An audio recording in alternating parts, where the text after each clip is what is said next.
Boom. Awesome. All right. So who would like to kick us off today? It's going to be that kind of meeting, huh? So you Well, go, Lola. right. Lola would kick it off.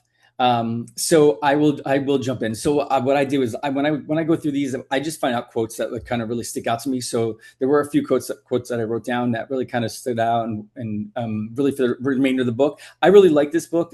I thought this was a really good choice for us. I really like how she kind of brought it all together, and I really like her stories, like the story about her talking about her picking out a name for her daughter and like that whole journey. And I thought that was really interesting and kind of going through it. So I like how she's relatable, but also it's also really something that's prevalent and something that we can really adapt to. So she said here, people are not driven by information; they're driven by how information makes them feel, which is, I mean, when I start to think about the things that I think about, I think that is very true, and it captures really one of the what she's saying throughout the whole book, right? That you're more influenced by presenting better facts than you are about really the data that's behind it. It's really the emotion that's really the driving force.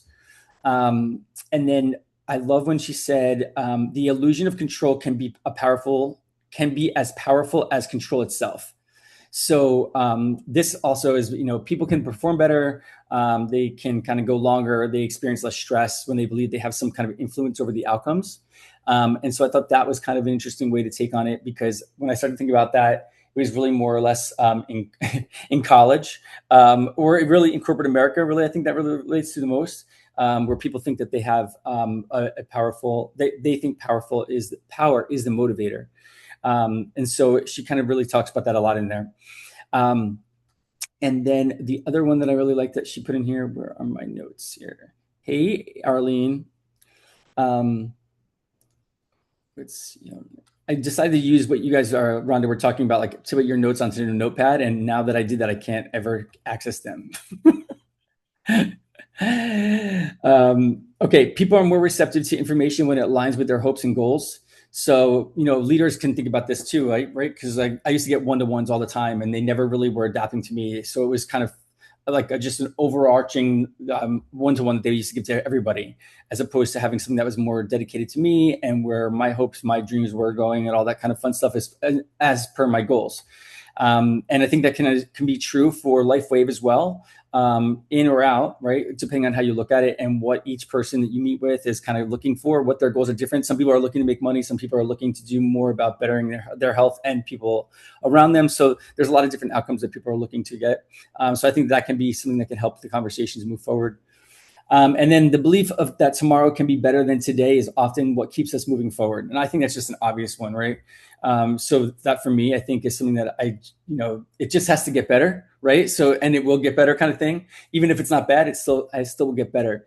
And I think that's also a relatable quote that we can go through the whole book. So again, those were just kind of things that stood out to me. I still have a little bit more to read, but those right now were the ones that kind of thought that they should be discussed. So thank you for letting me share.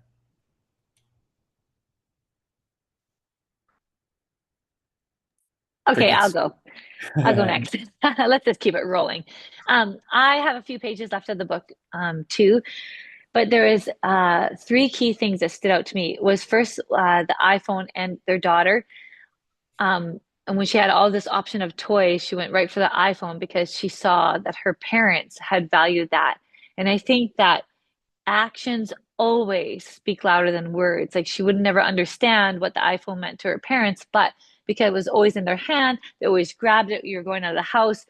That that influence on people is huge. And I think that is too, like if we always show up a certain way, like this is important to me, I'm gonna eat healthy, then those actions will speak way louder than say, I'm going to eat healthy today. I think actions, I liked how she put that in there. Even though her little girl didn't understand what an iPhone was, she knew it meant something to her mom and dad. So I think that's really important for us to influence people too, is just how we present ourselves outwardly, not with our words. And the red dress story about when the those five people watched the story, and they knew that the dress was red, but then they had people that came in and said they lied and said and they were very influential people, and they said, no, the dress is white. And then when they redid it, some of them actually questioned themselves. And I think that is how it is now in society too. Like we need to be really careful what we're feeding on. Like, and if we're listening to somebody, we have to remember to continue to stay true to our authentic self. I think that's something that we lose, and for fear of like not being accepted, for fear of people thinking that, your point of view is obsolete or whatever. Being authentic to yourself is really, really important. And I have a lot of people around me who weren't authentic to themselves, and they end up getting physically sick. And so I love that she pointed out here that even even if someone came with the wrong answer and you knew without a shadow of doubt, but you still change it because these people should know more than you. I think that's important for us to really be careful about too. And then the last one I really loved was when that movie star said, I'm not drinking the Merlot, and the Merlot sales went right down. It's insane how a movie can influence people. And even, I don't know if you guys just watched that Apex movie, and now every single reel is people doing that dance. It's like that one moment can influence all these people. So again, I just feel like you need to be really true and authentically you to keep your mind what your gut tells you. Like we can be very, very influenced. And so if we want to help somebody else, you need to have your actions line up with who you are to be that influential person. That's my thoughts. Yeah, I was never really much of a Merlot fan anyway, so I'm okay. But it was kind of crazy to hear that. Thanks, Shannon. Hey, Ron, how's it going? Who would like to, anybody else would like to share? I'll go next. Perfect. So, there was a line that said, with regards to Apple, when they were really trying to break into the computer space, a lot of people have this desire to be unique, but yet we don't want to see ourselves as different. So I thought that was kind of interesting, and maybe all of us kind of fight with it. We want to be who we are, but yet we want to be part of the group. We want to be different. So what they did is, as far as finding the black and white pictures, and it was of Einstein and Mahatma Gandhi, and they just showed people a different way of doing things. And marketing is so powerful. So I think it's interesting to learn from previous marketing campaigns some of the different things that have happened. I also, Shannon, wrote down about the model behavior for the movie Sideways, and a line in the movie said, "I don't want no more low," and how that could change a whole industry from a movie. I mean, the amount of power, that's crazy. And yet I'm sure that wasn't their intention. It was just a movie. But the way that people's behavior can be modeled by something so, in my opinion, so inane, but yet it had so much power is just crazy. Another thing they talked about is reviews, like whether it's on Yelp or something else, and how that first review really seemed to dictate what everybody else wrote below it, and just how important it was to get that first review in. And if it was positive, then the others seemed to follow. Yet if it was negative, then people also seemed to follow that trend. So once again, we think we're thinking on our own, but yet really how influenced are we by everything and by everybody, marketing and what we read and everything that we take in. I use things like Yelp. What's the best restaurant? What's the best place to take your dog for a bath? Like all these things, and just how, and of course how biased stuff can be. But yet we've really read into all of these different reviews and stuff. There's sections about rewarding people for good and punishing them for bad, and I guess that goes back to the pleasure pain principle as well, which I think is just so innately within us and so powerful that I think that's, for me, something I would like to use more, just even in my daily life, interacting with people. It's always, if you're able to make people feel good, be able to provide them with something of value, then they seem to give back more. And that's a lesson I keep learning in life. And sometimes I wonder here about our justice system. And yeah, it could use a real overhaul. It feels that people that do bad, are they punished enough, or even if it was just monetarily they were punished? But that's something to consider for sure. And then the last one was about influence, and the new word that has come about in the past years, of course, is these influencers.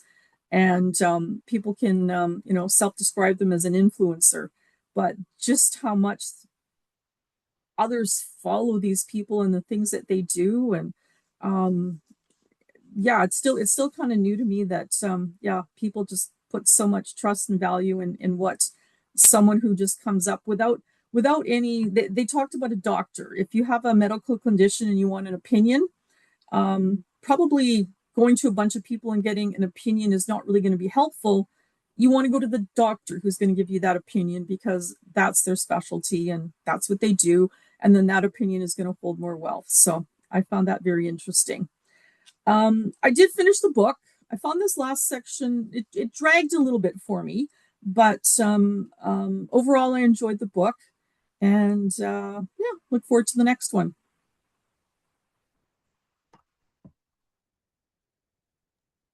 Thank you, Rhonda. Anybody else want to share? Small group today. We just got a whole bunch of text messages. I'm not sure if anybody saw them, but Crystal and Dr. Catherine and Derek are not going to be here, obviously, since it's already halfway through the meeting. But yeah. Ron, Arlene, Christina, Cindy, anybody would like to share anything? Not to call anybody out. You don't have to if you don't want to. I'll jump.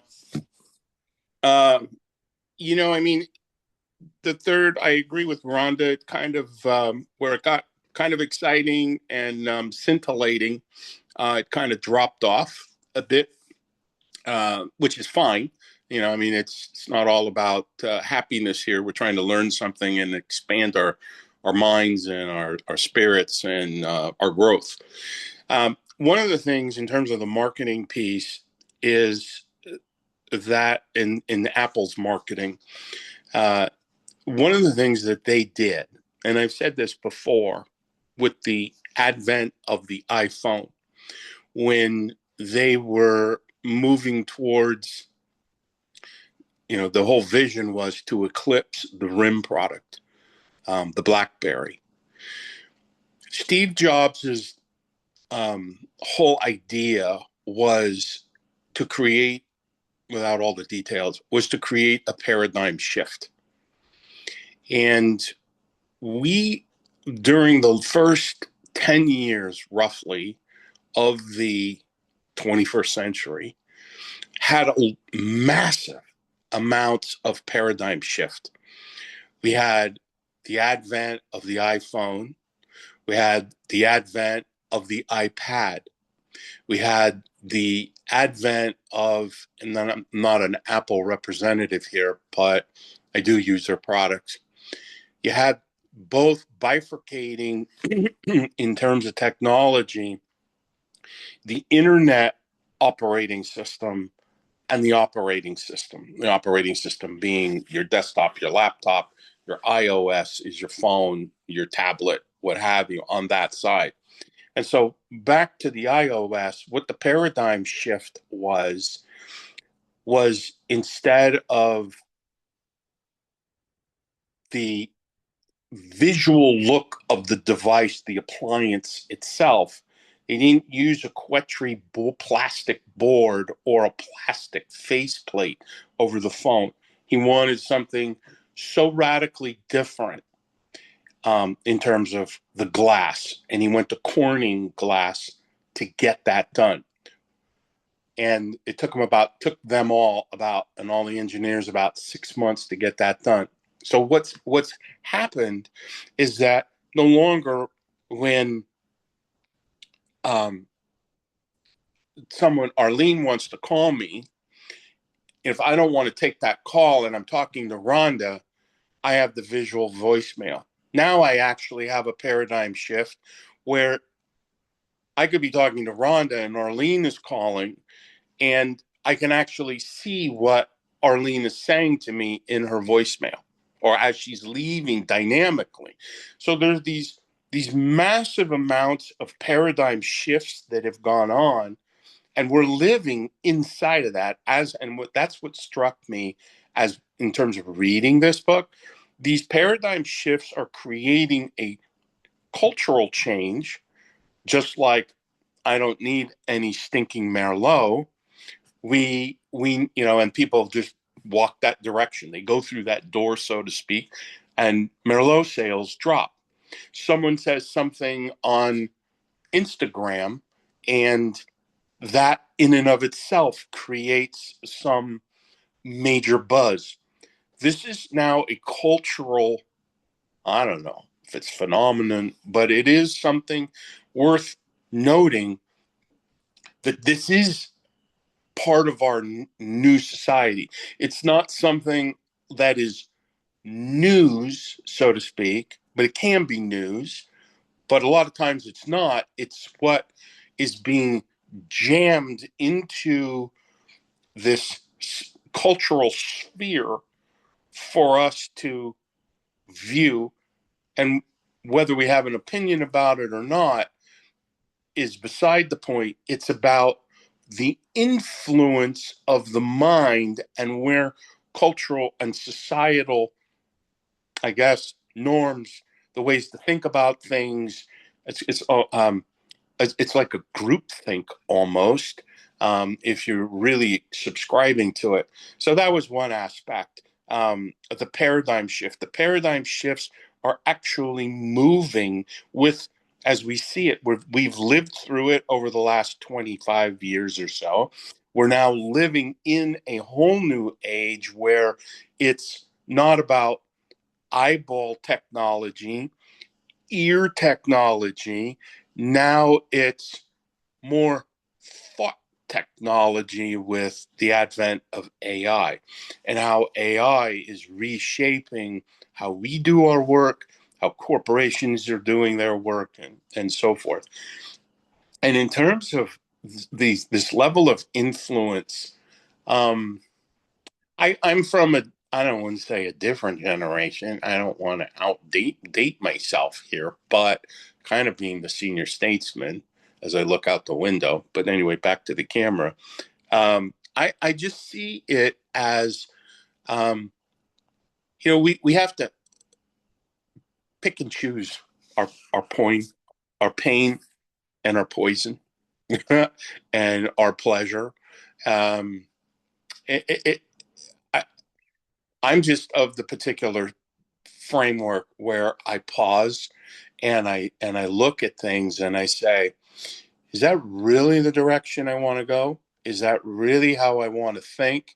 Do I want to let this person who has 4.2 million followers, are they really on track? And then I get into a lot of the I guess, as they say, I get into my head about it as to thinking about it, and then I go, nah, it's not.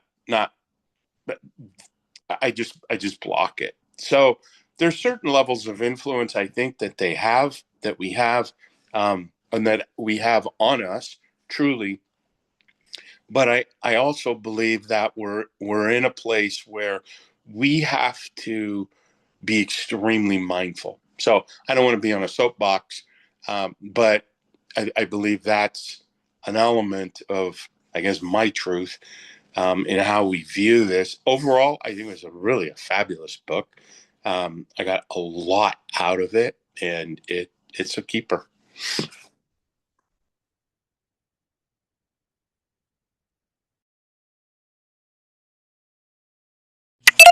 Anybody else want to go? Thank you, Ron. You always take it to the next level. Okay, so for me, I think this book is really awesome too. I've had to read it like 2 or 3 times just because the thoughts are all over the place in terms of where it takes my brain. So what did I have here? So in like page 155, I had the sort of constant message of like when your brain is under threat, we default, our brain defaults to the other cues of the dangers. So with this business model, let's just say, people, because we're so passionate, or at least I'm not going to speak for me, I come across really like eyes dilated. Like, I'm telling you, it's amazing. And then you actually kind of borderline scare the person, right? Because you're so passionate about it. So that's what I feel like I'm doing in my awareness, is that I'm actually triggering people to go, no, right? See, what's the other thing? The other takeaway I got was from the Michael Cheng and Ivan Lendl story, where he had his expectations and the world had their expectations of this guy who was a newbie. And I remember that time. I don't know if you guys remember that time where it was like, who is this kid, right? And then because he was so fatigued, he had no choice but to reframe out of like physical angst. So he actually did a short lob, and then he actually won a point, right? And then he reframed it. I thought that was actually really powerful, especially with his analogy of like switching it using the Tiananmen Square, the date of the Tiananmen Square massacre stuff, to actually, his purpose was to bring joy to China, which it overwhelmed his brain to actually try to win that way, if that makes sense. Let me see. Our emotional reactions, this goes along with sort of Arlene coming at you with eyes dilated. Emotional reactions alter our minds, but positive can do the same. So I've been living in a sort of state of awareness as I move along.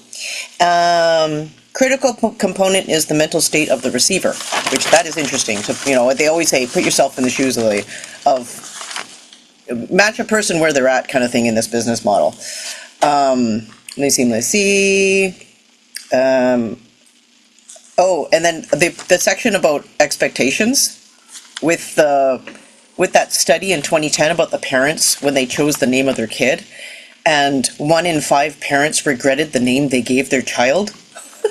And all these parents are like trying to choose an individual name, thinking that they're thinking different, but really they actually realized when they went to the top names that were chosen for that year, they were choosing the same names as everybody else.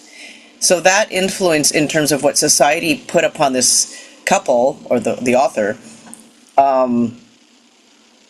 is then you wonder where did that influence come from? And we kind of all know it's like either social media, TV media, and all the TV movie shows and stuff like that. Back to the Merlot thing. I liked the part where it talked, like, I really love this book on how it talks about the brain and like the mechanisms of how our brain activates when someone's trying to influence you. Let's see, and it's true, like most people desire to be different, and that goes back to the naming of the kid thing, is that for most, if you don't have a kid, it doesn't really mean a lot, but when you actually have kids and you really think, like, I'm really going to choose a different name for my kid, and I'm really going to be different than everybody else, and then you realize you're actually thinking like everybody else, that is kind of slightly disturbing, actually, like how subconsciously we're all thinking the same, and then on that deeper level, where is that same thinking coming from? And so you can apply that to every other thing that we do in life. Let me see, that social learning part. It can be an incredible opportunity, a tool for positively affecting people around you, simply by modeling a desired behavior. So this is where I'm going to end it, because my takeaway is kind of like Ron. Like, there's so many gems and jewels. Like, I can't even, my brain just fires off left and right, as you know. But really, at the end of the day, it's like if we, especially in this business model, we display the right choices, aka on social media, you will likely increase that others will choose the same. However, if you make poor decisions, they may do the same too. That could be in terms of like you work in your business, right, Rhonda? Anyway, those are my takeaways. And Shannon, we need to go for tea. And the last thing that I was going to share with that's been an absolute gem, I have a executive life coach who's a dear friend of mine, and she referred me to this app called Ash, ASH. And it's free counseling on an app, and she, as a high-level executive coach, uses it herself, and I've known her for years. She does like equine therapy, this and that, but in terms of like influencing, because it's in here in us, we need to change this. So I have found using this particular app, even in the last 3 weeks, it's been absolutely game changing. So it's ASH. And I think anybody in this book club, because we're all learning to try and be better, it actually somehow, it's like having, instead of, if you've ever gone to counseling, instead of having one counselor in front of you that does have preconceived notions about you, it's super third party.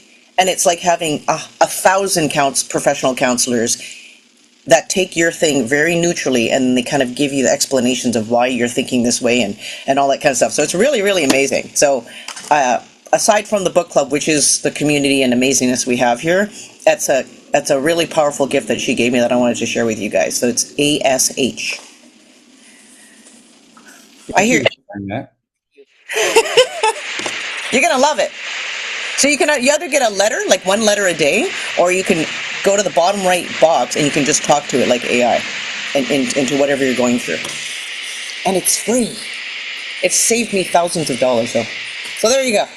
I've heard that ChatGPT also does therapy as well. You just have to talk to it as if it's a therapist, and it will respond to you as a therapist. Just throwing it out. I've heard. It's a bit harsher, whereas you can choose the voices in this app, and it's designed a little bit different than chat.